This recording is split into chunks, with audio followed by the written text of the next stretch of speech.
Ladies and gentlemen, this is Motorsport Progression, and I'm bringing you another video covering the Austrian Grand Prix at the weekend.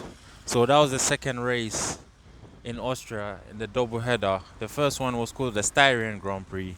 That's the area that the racetrack is at. And then the second one was called the Austrian Grand Prix.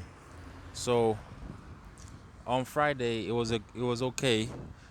Free practice one, Max Verstappen was fastest.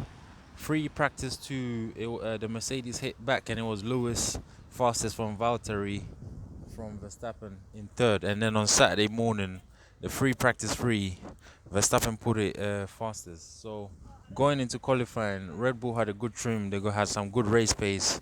They done all their logins for them to win the race because they are the fastest car right now. So at the end of the day, come to qualifying, Max Verstappen put it on pole. Even though he wasn't happy with his pole position lap, he was complaining that they went first on their final run. He couldn't improve. And surprisingly, Norris in the McLaren put it in second position. So it was Lewis Hamilton in, I think, fourth position. Third was Valterribottas. And when the race started, in the early laps, there was a fight. Max had a good start. Llando lost 2 places to Bottas and Hamilton, and then he came back into third.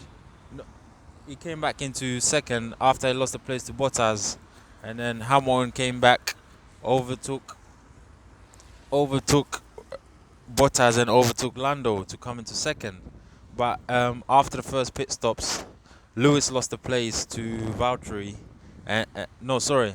After the first pit stops, the positions was the same, and then Lewis was told to give his place to Valtteri Bottas because he had picked up damage on his car from turn 10.